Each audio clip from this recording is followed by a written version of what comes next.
Hello and welcome to Ransomware Insights. My name is Alex Kulkin.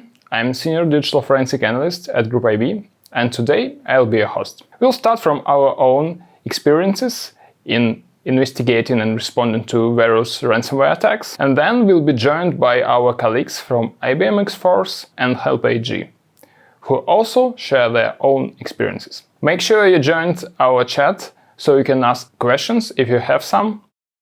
Also, you receive a recording of this presentation via email, and it will be available on demand by Monday. Let's start from some stats. So, the average ransom demand in 2020 was around $170,000. Also, quite a lot of attacks were quite long. So, from initial access to final impact, it usually takes up to 13 days. Unfortunately, for many companies, it was quite hard to recover from such attacks. So, an average number of days was 18. Also, most ransomware families were distributed via ransomware as a service model. During our incident response engagements and various CTI activities, we observed that around 65% of such attacks were performed by threat actors working as part of ransomware as a service program. Talking about initial access, there are quite a lot of various vectors, but three most popular remote services: exploiting public-facing application and phishing. So, talking about remote access, the most common vector was compromising RDP. So, more than half of all attacks were performed using this vector. There are quite a lot of various threat actors who used it. So we saw derma operators who historically used it, and some high-profile gangs like REvil also used the same vector. Talking about other initial access vector, we can stop on exploiting public-facing application and phishing. So various threat actors exploited various vulnerabilities, and they still exploiting it. For example, I think many of you heard about proxy logon, and we saw quite a lot of Exchange servers compromised as part of this campaign. And quite a few ransomware operators start to show their interest in this vulnerability and attempt to use it in their high-profile campaigns as well. As for phishing, most of the bots that are available on the market and which were used to be banking trojans, for example, TrickBot, Zloader, and some others, all of them nowadays are used to gain initial access to various networks. So we are seeing more and more of them to be used. For example, recently we saw another quite old piece of malware called Hanseter, who also used their infrastructure and their capabilities to provide some ransomware operators, for example, Zeppelin and Cuba, so they can perform post-exploitation, exfiltrate some data, and finally deploy ransomware in the networks. Talking about less popular initial access techniques, there are two of them. First of all, it's hardware additions. This technique was used by Fin7, quite notorious financially motivated group, who first used REvil ransomware in their campaigns, but then moved to dark side. So they used bad USB attacks to infect the first host in the network and then elevate privileges and move laterally. Talking about next technique, trusted relationships, it's usually associated with various IT providers compromise. So a good example is REvil, who compromised a logical net, that is IT provider of Albany County Airport. So they used it to move laterally to airport's network and finally deploy REvil ransomware. Okay, let's move on and talk about some execution technique. So the first and most popular technique was using various command and scripting interpreters, such as PowerShell, Windows Command Shell, JScript, and some others. Due to the fact that quite a lot of commodity malware was used, and usually such malware families were delivered via spear phishing campaigns, they need such approach to execute something and, of course, to download initial payloads from command and control servers. Another technique that is also associated with various bots, but also with post-exploitation frameworks like CobbleStrike, which are also quite popular among various threat actors, was native API. So, for example, CobbleStrike can be leveraged by threat actors to execute PowerShell commands and scripts without actually running PowerShell.exe. Next is scheduled tasks. This technique was used not only to execute, for example, ransomware at a certain time, but also as a persistent technique by various commodity malwares. Again, if we are talking both about local and remote execution, quite important and popular technique was creating a new service. This technique was used to execute CobbleStrike beacon stages, as well as to distribute scripts and even ransomware via PSExec, a quite popular tool that is usually used by system administrators, but also used by various threat actors. Also, some built-in tools and frameworks like Windows Management Instrumentation were also used both for reconnaissance and even for removing volume shadow copies, so it will be impossible for the victims to recover data. Another really popular technique that was used for execution is user execution. And this technique has two sides. First of all, users must, for example, open some malicious documents, they must insert some bad USBs, but at the same time, as many threat actors used valid accounts to do various tasks, then they got initial access. They also execute quite a lot of things using absolutely legitimate accounts. Okay, from persistence perspective, of course, the most common thing is abusing run keys for logon auto-start execution. Many bots used it, and even ransomware families used it. Then some malware families were more creative. For example, ISDB that was leveraged by Fin11 group. If user had administrative privileges in the system, the bot didn't use a run key. Instead, it abused image file execution options or application shimming. It depends on operating system version. Application shimming was used in Windows 7, and if the host running some new operating system, then image file execution options injection was used. In some cases, especially then threat actors gain initial access with valid accounts, for example via RDP compromise or VPN compromise, they may create additional account to maintain persistence. It wasn't very popular, but still there was a technique we observed from time to time. Creating new services was also used not only for execution but for persistence, again, as we observed a lot of various commodity malware families, and some of them, like TrickBot, for example, and Emotet, it was used to deliver other malware that are strongly associated with various ransomware campaigns, used this technique to maintain persistence. Many threat actors had to elevate their privileges once they're on a compromised host. So, for example, TrickBot bypassed UAC by abusing Thought Helper or WS Reset. It depends on operating system version. Then Prolog operators used some binaries to exploit Windows vulnerabilities to elevate privileges. And finally, the most common techniques used to elevate privileges was process injection. This technique was used by lots of commodity malware that was involved in ransomware attacks. And of course, threat actors can leverage CobbleStrike, Metasploit, and other post-exploitation frameworks to do such activities.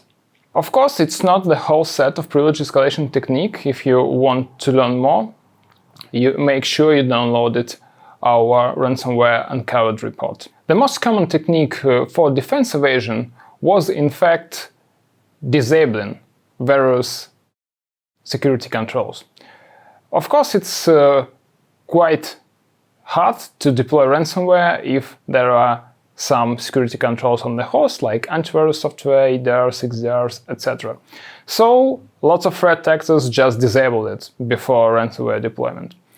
Of course, it wasn't the only technique. Some threat actors use BitJob to download ransomware payloads from command and control server. For example, egregor ransomware operators used this technique. Prolog were also used to have such capabilities. Many operators used various obfuscation techniques, both for scripts they deployed and even ransomware. For example, NetWalker used PowerShell scripts that were highly obfuscated to bypass various defenses. Masquerading was also one of very popular techniques used by various threat actors. For example, egregor operators used rclone to exfiltrate data, and they just renamed it to svchost.exe and put it in C Windows folder. Another very popular technique was abusing such utilities as rundll32 and regersware32 to execute various payloads, including ransomware samples. Some threat actors were extremely creative. For example, Mace and Ragnar Locker affiliates used virtual machine to mount all available data storage into them and execute a piece of ransomware inside a virtual machine. As RDP compromise was quite a popular initial access vector, many threat actors used brute force attacks to get access to valid credentials. Some threat actors also attacked various VPN appliances, especially those without multi-factor authentication. Another very popular technique was operating system credential dumping. Threat actors used various tools to dump credentials, from Mimikatz to some legitimate, like ProtsDump. Also, if threat actors used tools like Lazan, they could also extract credentials from various password stores, like web browsers, mail clients, and some other. Finally, some of them used Kerberos to gain access to some service accounts. For example, Rook operators used Rubus to perform such attacks. The main target of various threat actors was, of course, Active Directory environments. That's why many of them used various dual-use tools such as AdFind and Bloodhound to perform reconnaissance in such environments. Network scanners were also very popular among ransomware operators. The most common were Advanced IP Scanner and Soft Perfect Network Scanner. Also, as in many cases threat actors leveraged various post-exploitation frameworks, they can use, for example, Cobalt Strike for network scanning as well, and for example some powersploit scripts to perform the same Active Directory reconnaissance. In many cases, threat actors had to move their tools and their scripts from one host to another, so lateral tool transfer was quite a popular technique.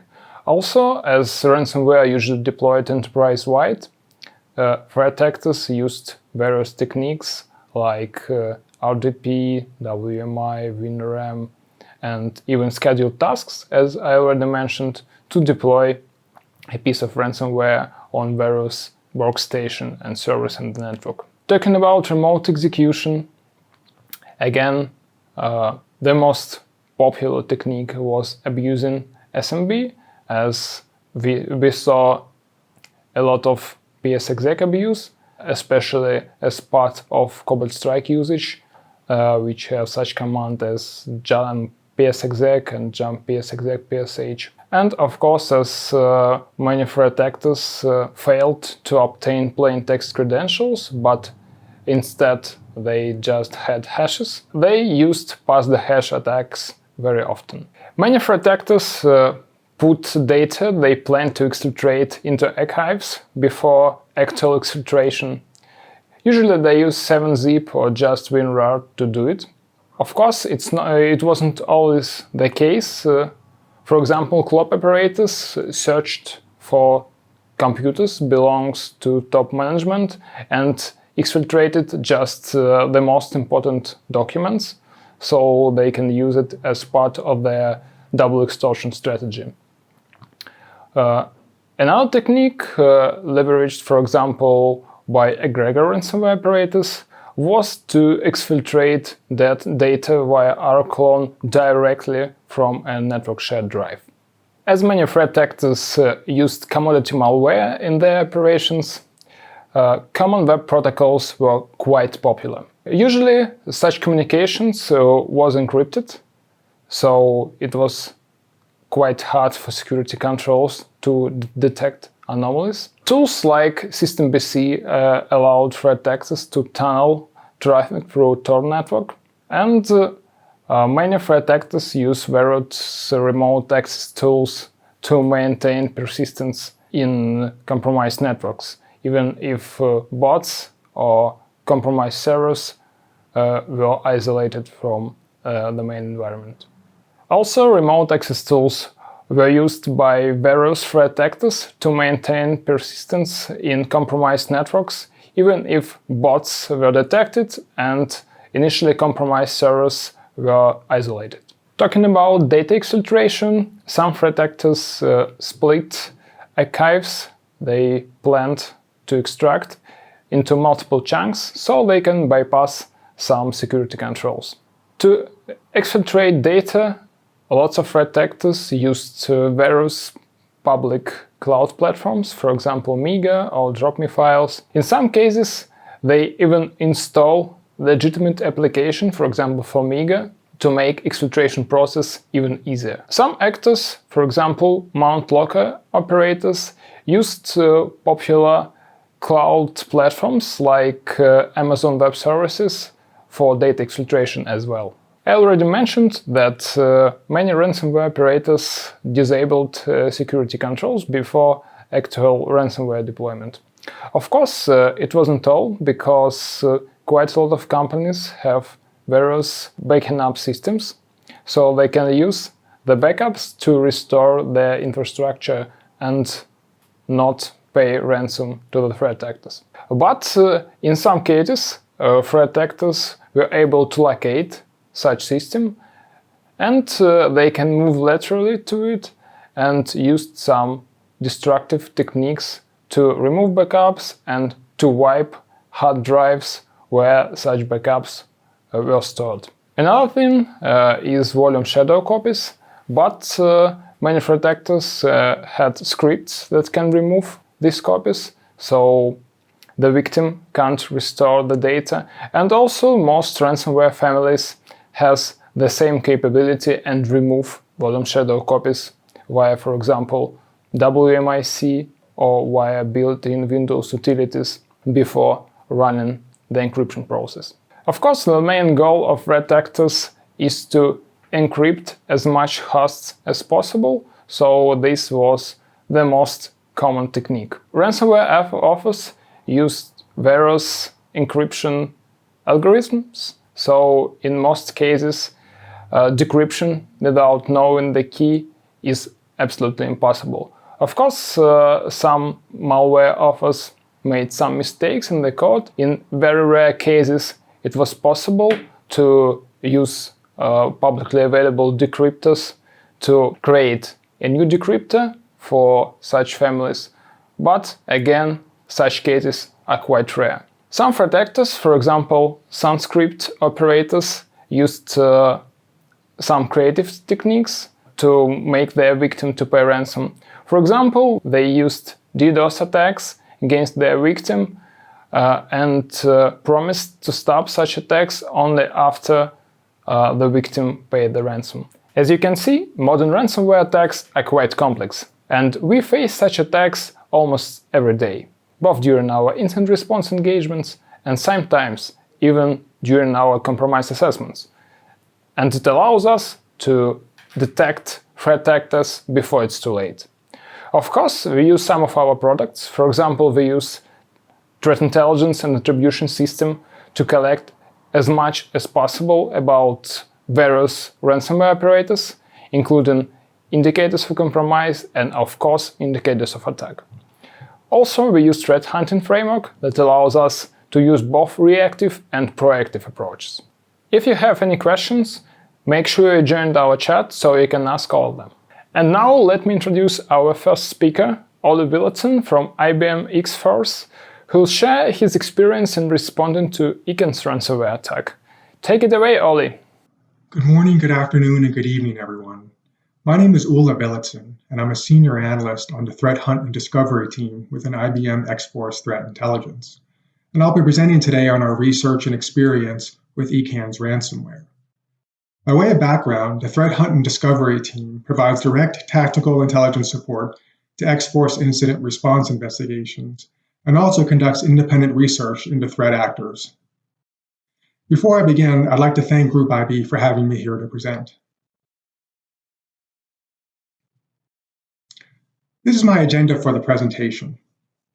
I'll begin with an overview of Eken's ransomware, including the discussion of the ransomware and how it works, as well as the threat actor that uses it, including their operations and targeting.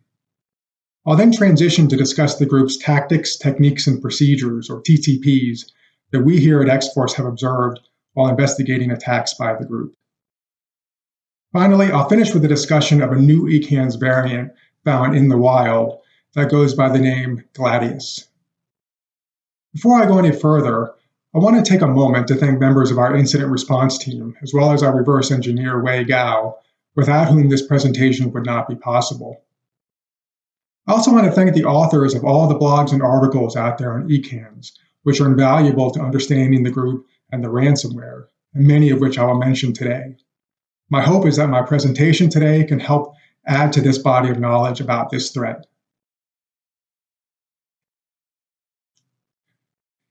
Eken's ransomware was first detected in the wild in December of 2019, when a sample was uploaded to the malware repository VirusTotal. But the group's activity likely goes back further to at least fall 2019, and probably back to mid-2019. I'll discuss some of the evidence for this in a few minutes. Eken's is written in the Go or Golang programming language. It is not the first ransomware to do so, although it is becoming more and more common to see ransomware developers use this language. The name Eken's, which is snake spelled backwards, is derived from the file marker placed at the end of encrypted files, as shown on the image to the right. Some organizations call the ransomware Snake. To avoid confusion with other malware that also uses the name Snake, we here at X-Force call it Eken's. Encrypted files will have 5 random upper and lowercase letters appended to the end of the file name. The group does not operate a dedicated leak site to identify and expose victim information, but data exfiltration and extortion is possible. The group has threatened to do so in at least one of their attacks and demonstrated their ability to follow through with that threat, and I'll discuss that in a few moments. Eken's ransomware is not capable of spreading on its own and requires human intervention to deploy the ransomware broadly within an environment. And finally, Eken's is most famous for its process kill list, which is encoded within the ransomware itself, as opposed to a separate batch file, for example. This important list includes a number of applications related to industrial control systems. I'll discuss this in a moment as well. These are examples of Eken's ransomware notes, which will include an email address for the victims to contact.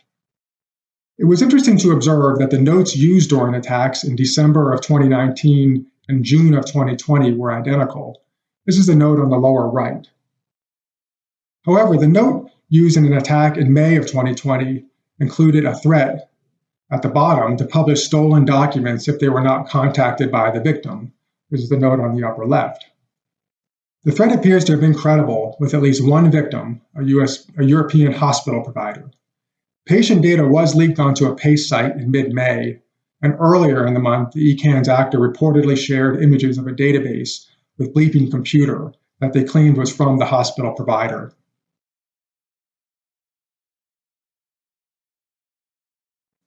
I'd like to shift now and talk in more detail about the group itself that operates the ECANS ransomware, including their operations and targeting. We believe ECANS to be a private group and not a ransomware as a service that partners with other threat actors called affiliates to deliver the ransomware, which is increasingly the case with ransomware groups.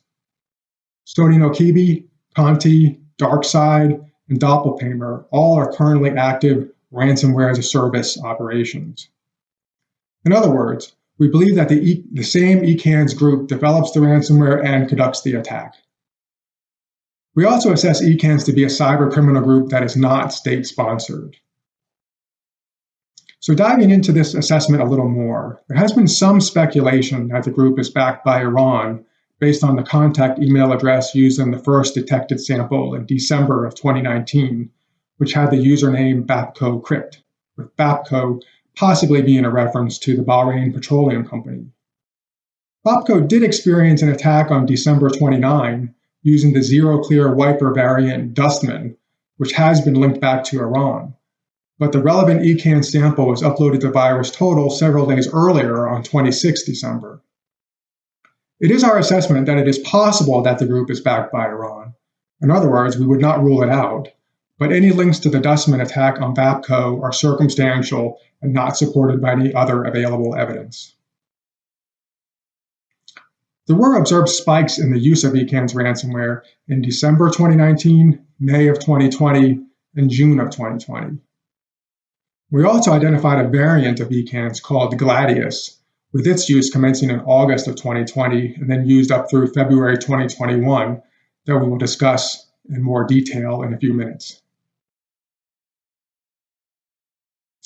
The ECANS threat actor probably has been active since mid-2019.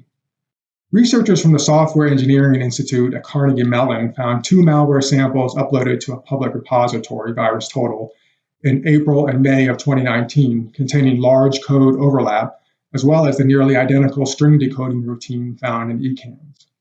While the samples are not ransomware, they are most likely created by the same developer. In support of this assessment, we also found indications of ECANS activity from fall of 2019, which I'll discuss in a moment.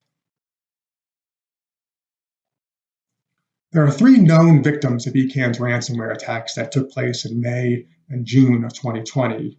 These include the European hospital provider mentioned previously, a European energy provider, and a Japanese auto manufacturer. But there are probably many more victims. Regarding attacks in May of 2020, Bleeping Computer claimed that a source told them that numerous other companies were hit in addition to the European hospital provider, including an architectural firm in France and a prepaid debit card company. ID Ransomware, a service that can be used to identify what ransomware a victim is infected with, also provided Bleeping Computer a chart showing a dramatic spike in ECANS ransomware samples submitted in early May. Regarding ECANS attacks in June of 2020, Kaspersky claimed that targets also included a German company that supplies its product to automakers, a German manufacturer of medical equipment and supplies, and that samples have been detected on computers in China, Japan, and Europe. In one case, the ECANS ransomware was detected and blocked on the video surveillance server of an organization attacked in China.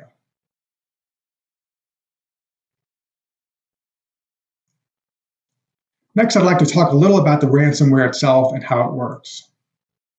As far as the actual encryption, ECANS uses AES-256 symmetric encryption to encrypt each file and asymmetric RSA-2048 encryption to then encrypt the key. Since May of 2020, ECANS samples have featured a kill switch in the form of an attempt to resolve a domain name and match it to an IP address on the company's internal network prior to encrypting the files. Such a feature ensures that the ransomware is on the correct network prior to executing the ransomware. This interesting feature indicates that the group had access to the network prior to the attack, since they identified a domain and internal IP address to use for the attack. And it also indicates that the ransomware was compiled after this entry was gained. ECAN's variants in May and June also identified the domain role of a system, and if it was a domain controller or backup domain controller, the encryption would not deploy and only a ransomware note would be dropped. This feature ensures that the actor can access the domain controllers as a means to deploy the ransomware. The ransomware also kills a large number of processes and services prior to the encryption, which includes several which are tied to ICS processes, and I'll discuss this more in depth in the next slide. Prior to encryption, it also deletes volume shadow copies and excludes critical system files from encryption. Finally, it encrypts the files and leaves a ransom note.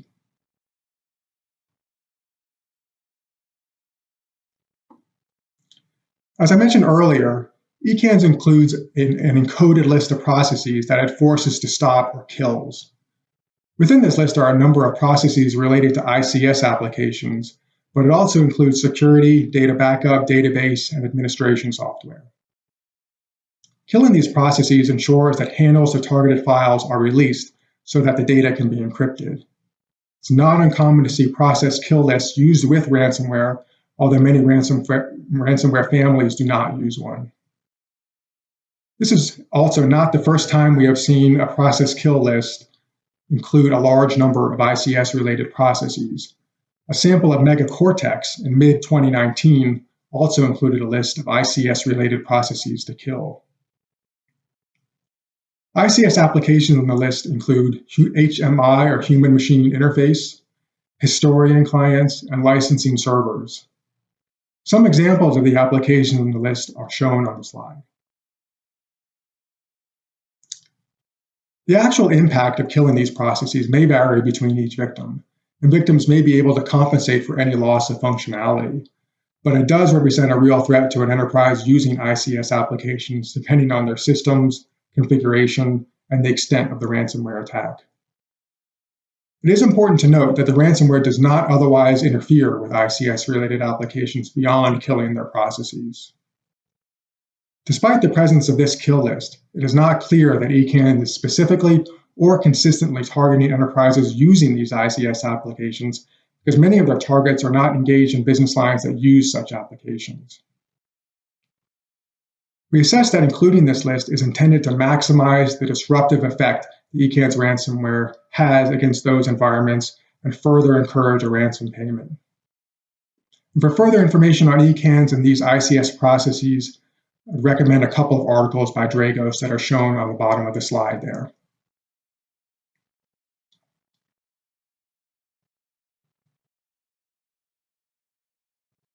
I'd like next to walk through some of the TTPs that we have observed in the wild that were used by the ECAN's threat actor. I'll begin with infiltration. The evidence we collected pointed to the use of compromised VPN and RDP credentials in order to gain initial access into the victim environment. There was no evidence of the use of phishing emails or botnet malware such as TrickBot or Emotet in this phase of the intrusion. I would also note that the earliest infiltration that we observed was in fall of 2019, which is several months before the first known use of ECAN's ransomware. It's also important to note that the initial infiltration in fall of 2019 took place several months before the ransomware attack. This makes this a good example of a low and slow attack, very different from what we often see today, where the time to ransomware, as coined by FireEye, can be a matter of days. Of note, we found no evidence that the access was handed off to another actor. That is, we assessed that the same actor remained in the environment throughout the attack based on their use of the same tools and TTPs from infiltration to ransomware.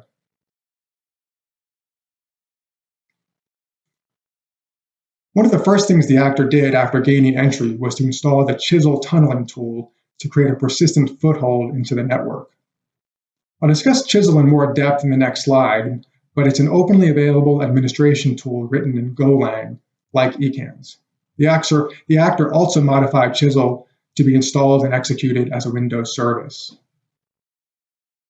The Chisel tool forwarded connections to the compromised host on port 3389, essentially creating a secure RDP over HTTP backdoor.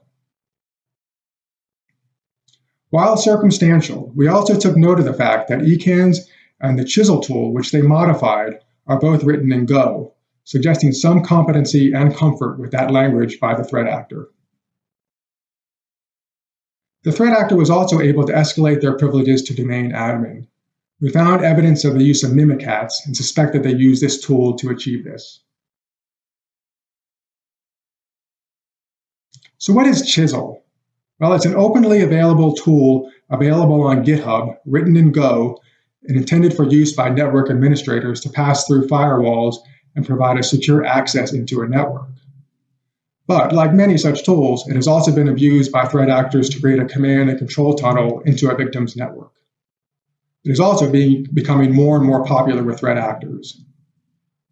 In addition to ECANs, it has also been used by red teams and penetration testers, advanced persistent threats such as Seedworm and Foxkitten, both of which are believed to be sponsored by Iran, and other criminal threat actors. For example, it was observed in use after the Citrix NetScaler vulnerability was disclosed in early 2020. We also saw it used during a recent extortion attack. Most threat actor use of Chisel consists of using the unmodified Chisel tool, although we have seen some modifications in the wild. As noted earlier, the ECAN's threat actor modified the tool to be installed and executed as a Windows service. We've also seen it UPX-packed, and there's also a version in the wild called Sharp Chisel, which is essentially a C# wrapper around Chisel, which has possibly been associated with Seedworm. The use of Chisel by the Iranian-backed threat actors Seedworm and Foxkitten is interesting in light of the discussion around the presence of BAPCO in the email address username mentioned earlier. We would note, however, that Seedworm and Foxkitten reportedly use either the unmodified Chisel tool or the Sharp Chisel version, which is different from what we detected from ECANs, and that many threat actors use this tool. That said, as mentioned earlier, we do not rule out the possibility of ECANs being associated with Iran, but our current assessment, based on the available evidence, is that ECANs is a cybercriminal group. Continuing with the ECANs attack chain, the threat actor moved laterally by executing PowerShell scripts with compromised credentials to remotely log into other servers, including domain controllers. The ransomware execution took place using a combination of a batch file, domain group policy, and scheduled tasks. A batch file was created that would copy and execute the ransomware on the victim machines, and they modified domain group policy to add a task schedule policy that creates a scheduled task that runs every 5 minutes to execute the batch file.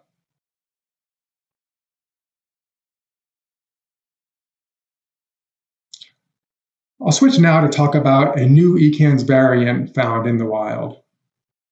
In early January of this year, a sample was uploaded to VirusTotal that Intezer identified as ECANs. A recent analysis in Intezer showed commonality of over 400 code genes. This was not a false positive. We took a close look at that sample and could also see that it was indeed very similar to ECANs. However, it turns out that the sample is actually a ransomware called Gladius, which we believe to be a variant of ECANs. On the upper right, you can see, based on a comparison using bindiff, that Gladius is very similar to ECANs with significant code overlap. We also found another Gladius sample uploaded to VirusTotal in early February. So what is Gladius ransomware? Well, it was first discovered in August 2020 by Michael Gillespie, who is the creator of ID ransomware. As mentioned earlier, 2 samples were also uploaded to VirusTotal earlier this year, and it has significant code overlap with ECANs. One unique identifier is that it appends the word Gladius as a file marker at the end of encrypted files instead of ECANs, and instead of 5 random characters, it also appends the word Gladius to the end of encrypted file names, as you can see on the image to the right. One interesting similar feature Gladius retains from earlier ECAN samples is that it also uses a network kill switch to ensure it is on the correct victim network. However, that feature is now in the form of a NetBIOS name server or NBNS resolution with an internal host name. The 2 host names used by the samples we found in VirusTotal are MEW, M-E-W, and Kumon SRV010. This indicates that Gladius, like ECANS, is compiled specifically for each victim, and that the attacker had access to the victim environment prior to deploying the ransomware in order to identify host names to use with the kill switch. Finally, Gladius also uses the same exact list of system files to exclude from encryption. There are some key differences. Gladius does not check for the domain role, that is, whether or not it is a domain controller, and it does not include a list of processes and services to kill, including those related to ICS applications. The ransom note is also different, with one simple line that says your files are encrypted, and leaving an email address to contact, as you can see on the image to the right. This development leaves us with two possibilities. Either the ECANS source code has been sold or stolen as being used by a different threat actor, or the ECANS threat actor is now using this new variant of ECANS, that is, Gladius. While both are possible, given the similarities we identified, we assess the latter as more likely. That is, we are seeing an evolution to a new variant of ECANS ransomware. I'd like to end the presentation with a few key takeaways about the ECANS threat actor. First, this is a capable threat actor on many levels. From malware development to network intrusion to post-exploitation actions that avoid discovery. They are clearly familiar with network administration and patient to wait for the right moment to perform their attack. They have a history of targeting corporations and have used a dangerous process kill list that includes ICS processes. While reflecting on the presentation, it really jumped out to me how this group has bucked the trend that we increasingly see with ransomware attacks. Their attacks have been low and slow as opposed to fast and furious, with increasingly shorter times to ransomware. They have eschewed popular tools like Cobalt Strike and instead have used tunneling tools like Chisel. It's actually rare these days to see ransomware attacks that do not employ Cobalt Strike at some point in the infection. Finally, they are not a ransomware as a service operation and instead are keeping everything in-house. Finally, we are possibly seeing an evolution in their ransomware to the Gladius variant, which may include a shift in targeting and TTPs. In other words, we haven't seen the last of ECANS. And with that, I'll conclude the presentation and thank everyone for joining us today. Okay, Oli, thanks a lot for your presentation. Really great stuff. Just a small reminder, make sure you join our chat so you can ask your questions. And let me introduce our next speaker, Viktor Sergeyev from HelpAG. Viktor will share his insights into real ransomware attacks. Welcome, Viktor. Hello, everyone. Thank you for joining Ransomware Insights, and thank you to Group IB for opportunity to speak here. 2020 for sure was very fruitful for ransomware cases for all incident response teams all over the world.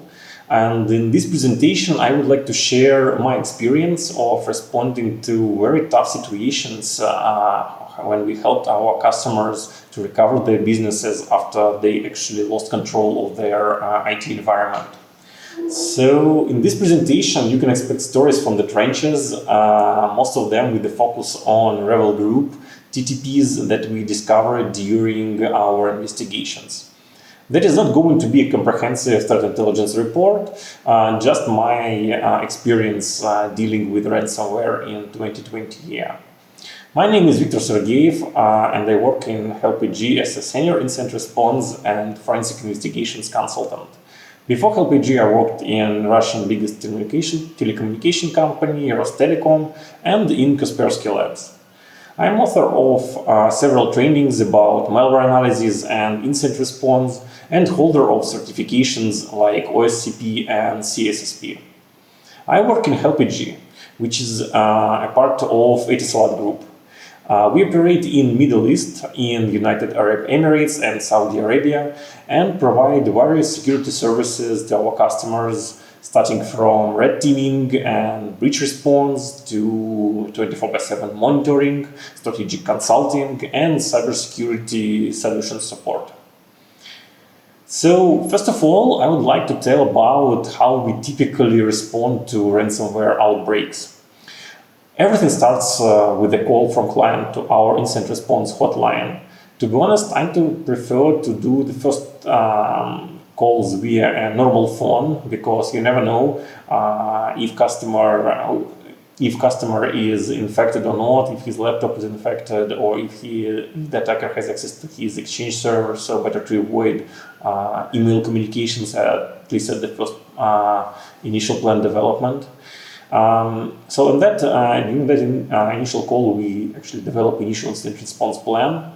Situations could be different. Sometimes the customers calls us after 4 or 5 days when they already were encrypted, and they actually request more for hunting for backdoors that were left by attacker. But sometimes they call us when they are under encryption right now, and they don't have any controls to stop it. In such cases, if there is still any data to rescue, there is only one way: quick and dirty containment. Just suspend the VMs that you have, check if any suspicious processes are running on hypervisors, and better power off the hypervisor, because this is a very high valuable target for ransomware attackers. Segregate not affected networks, switch off the site-to-site VPN, for example, and review and terminate big sessions on the firewall, because there could be possible data exfiltration. So while one team performs the agreed containment actions, another team should start to increase the visibility. Actually, endpoint detection response tool is a must have an arsenal of any incident response team. We utilize Carbon Black for that, and very happy with its hunting capabilities. Also, it is wise to bring a network traffic analysis tool to the customer at some point of time to get visibility in network traffic. We utilize Vectra for such cases. When initial investigation is done, it's time to start the recovery. For that, we create a safe recovery point and isolated the quarantine network. Thing is, mostly always attackers plant backdoors on domain controllers, so it is better to create new domain controllers and replicate Active Directory database there. Such operations, of course, should be done in safe, segregated environment without internet access in quarantined network. It's easy to say, but in reality hard to implement, because it requires project management and coordination, and prepared in advance guidelines and template plans, all that we provide as part of our service. And last but not the least, one more thing that we do is actually the attack timeline reconstruction. Investigate the root cause, hunt for malware, and clean up the affected assets. Like I said earlier, we deploy endpoint detection response tools, but in reality, that cannot be done by the snap of the fingers. That requires dozens of minutes, sometimes hours, to get visibility into 50% of environment. One time we had a situation that SCCM server was encrypted, and thus local IT team was not able to distribute the installer in the way that they always do. So such things obviously increase the response time. So what to do when you're in the middle of the encryption and the DR installation is still ongoing or not possible for some reason? For that case, I wrote a small script that utilizes remote WMI calls to collect key information from systems on mass. The beauty of WMI, remote WMI, is that you don't need to configure anything on the destination. For example, if you use PowerShell remoting, you need to do it actually. You need to first launch a few commands on the destination host, because PowerShell remoting is disabled by default on workstations. It's enabled on servers, yeah, but disabled on workstations. And for WMI, there are no such problems. It's enabled by default everywhere. So the script just collects the parameters for each process, like disk read and write operations per second, and load on the CPU, path to the executable, command line, a few others. Because ransomware, the actual encryptor, it needs to be quick in encryption. And to be quick, there's such parameters like disk read and write most likely will be high. And it's easy to spot the potential encryptor en masse when you collect this data from big amount of hosts and then group by, for example, command line or the path to the executable. So yeah, very, very useful. When it comes to root cause analysis and incident timeline reconstruction, you always actually get a puzzle that you need to assemble. And in ransomware cases, such puzzle will likely have missing pieces. Some of the hosts are encrypted. Some of them were deleted by IT administrator because they need more space on the hypervisor for recovery, so they just deleted old servers that could be potential root cause. Some logs rotate very quickly or don't exist at all. So to fill the gaps, there are actually three approaches for the investigation that could be used. One of them is the intelligence-driven incident response. So it's quite simple. You just analyze the piece of evidence. It could be disk image, RAM image, maybe some log, and produce intelligence based on that evidence. Indicators of compromise, IP addresses, file names, some traces in the logs, and then you search for these traces on all machines in the network. In one case, I remember I had a case when an attacker was using Cobalt Strike. It's standard. With standard profile, with standard malleable C2 profile. So in standard configuration, Cobalt Strike injects in run DLL32 and when it injects in run DLL32, it doesn't produce a command line. So it's a very interesting indicator to look for all run DLL32 processes without a command line. But the problem with that approach, with that intelligence-driven incident response, is that actually attackers change IOCs and change TTPs. Sometimes they even track the file names that they used, and they always use different ones. So sometimes intelligence-driven incident response it's hard to utilize that approach. So every time there should be available a generic hunt pack of most popular TTPs that are used by attackers for popular tools like Cobalt Strike or Interpreter or techniques that they use to move laterally or escalate privileges or bypass UAC, for example. Third approach to fill the puzzle is actually a pen test. There always should be time for at least small vulnerability assessment to look at the network from the attacker perspective, because it can bring very interesting insights and help the investigation. I'm personally a big fan of Bloodhound. Periodically it finds quite interesting vulnerabilities and misconfigurations for me. In one case, I had a situation when I quickly launched it and found that Active Directory is totally misconfigured. Everyone group in the domain had full control over the domain. Unfortunately, I didn't have a chance to do a screenshot at that time, thus I show here the reproduced version in our lab. So at that time, I started to ask myself, was that easy to exploit all the domain? Okay, where is the evidence of the exploitation then? Unfortunately, that evidence was not observed anywhere, but instead I found the heavily usage of kerberstable accounts that had really very weak passwords. Thus, most likely attacker went a different way at that time. So be careful, not every vulnerability could have been exploitable by attacker, but still should be closed as part of the recovery process. So Rebel. Rebel, also known as the Nakibi Group, actually a ransomware as a service platform established in 2019. Among others, it is second in the number of victims in 2020.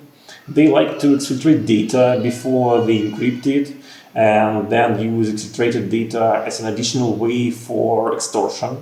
In case victim declines to pay, they place data on the auction website or make it public. Known victims are Acer, the most recent one, Travelex, international payment company, and celebrities law firm Grab & Shear. Rebel Group members even give interviews. According to last one, they have around 60 partners or affiliates. So technically, when you are responding to Rebel, you mostly time dealing not with the actual Rebel Group member, but with their partner. So TTPs and tools may vary from one affiliate group to another. Biggest encryption done by Rebel, where I was doing the incident response, was around 10,000 hosts.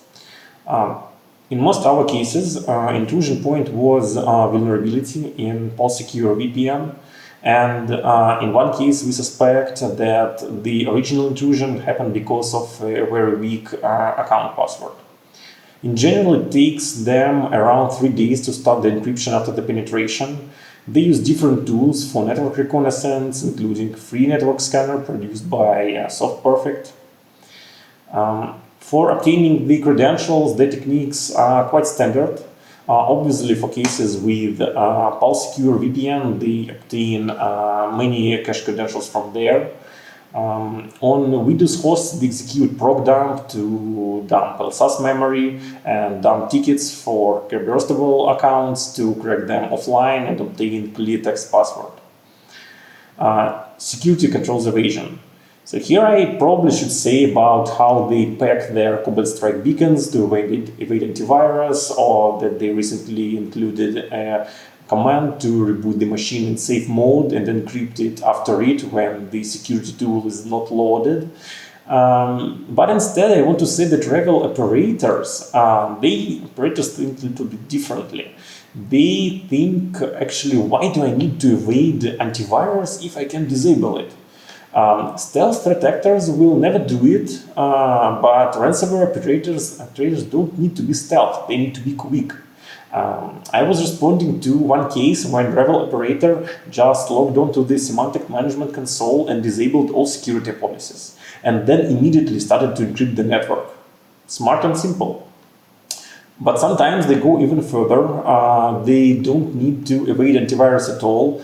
I had a case when there were very many Cobalt Strike detections in antivirus log, mostly every day for around 5 days, but nobody was looking at it because they blend in the noise of other not relevant detections like adware or potentially unwanted tools. So from persistence and command and control perspective, they utilize TeamViewer. Why not?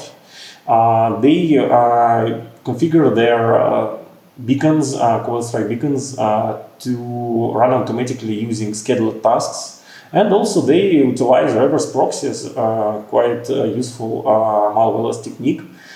So they just, so I saw a case when they configured it as a scheduled task. So scheduled task launched a reverse proxy, and the proxy was connecting back to the local host.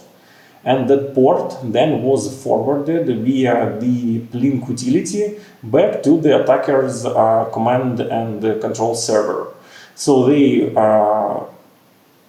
tunneled the traffic, the traffic inside. So they tunneled the SOC's traffic inside the tunnel of the SSH traffic to actually blend in the to hide their network communication. Quite clever. From lateral movement perspective, well, they use Cobalt Strike, so obviously they use popular commands like jump exec PowerShell or jump exec. They also heavily utilize RDP, specifically when they need to find some data to, review some Word documents. They also like to open Outlooks on IT administrators' laptops and review them, specifically for passwords for security controls that they heavily do. And yeah, obviously PSExec, they also utilize it a lot. Everyone does it. So from encryption point of view, actually how they perform the encryption, I saw two different methods. One of them is via the group policy, so they just configure an immediate scheduled task and put a batch file in it, and then distribute the batch file with the group policy as a scheduled task.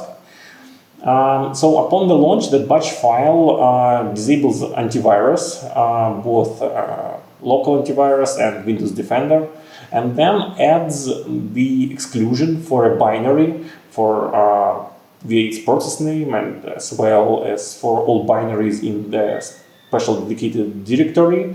And then they copy the encryptor from the domain controller to that folder where they just set the inclusion and where they just set the exclusion, and launch that executable, that encryptor. Another way which I saw the encrypting all the enterprise is even more simple. They just create the batch file with two lines. One of them is just to copy the encryptor to the host, and another one to launch it via WMI, via the WMIC utility actually. And then they wrap these, so they created such batch file for every host, and then they wrap all of them in a mega batch file, which executes all of them in parallel at the same time. So that's about the encryption. About the exfiltration, I saw a quite interesting technique that Revel partners use to dump the emails. Specifically, they log into Exchange via RDP and deploy their tools like SMTP for Dev or Papercut, open source tools, which actually listens to the port on the Exchange server and drops all the incoming files, incoming emails to the dedicated folder on the drive, which is later executed to the command and control server. These are all the TTPs that belong to Revel that I wanted to share today. But there is one more observation that I want to share. Other ransomware groups, especially small ones, started to more and more utilize malware-less techniques to achieve their goals. So, how to encrypt an enterprise without malware? They used a native Windows service for it, BitLocker. So technically, BitLocker is a living off the land ransomware. Just a few remote PowerShell commands and all enterprise disks were encrypted with unknown key. Also, instead of beacons and interpreters, they tend to use reverse proxies to achieve persistence in the network. They have quite low antivirus detection rate, and mostly always are classified not as malware but as a potentially unwanted software, so it has more chances to be missed by IT teams that respond to the incident themselves without hiring external experts. And here we come to the conclusion. At the end, I would like to say that all these TTPs are actually not brand new, but still very effective. We need to understand that when a goal-oriented human comes into play, preventive security controls will likely fail. Instead, there is a big need for detective controls. Remember, we are dealing not with malware, we are dealing with a human. So my point of view is that deception is the best detection strategy here.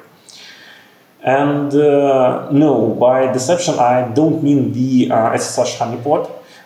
Just look at the techniques that adversary do. They don't brute force SSH.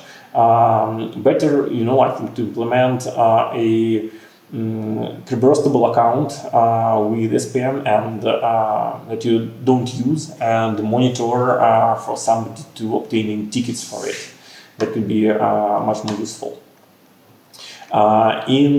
If that is hard for you to implement such honeypot securely, then there are other approaches as well. For example, configure your antivirus to send you alerts when any policy gets changed, or when you have a virus infection in the server segment. Again, you should not have a malware on the servers. It could be for users, but not for the servers. So these events are rare and mostly always indicate an attack that need to be immediately to be responded. So we are living the time when every enterprise need 24/7 monitoring of their security controls. Same like we have physical guards that are looking for the office building during nights.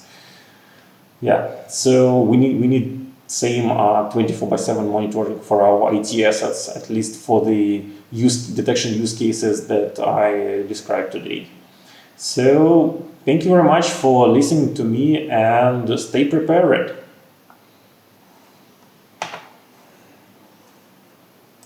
Thank you, Victor. It's always great to hear from you. And thanks a lot for everyone who joined us today. Make sure you joined the chat so you can ask your questions.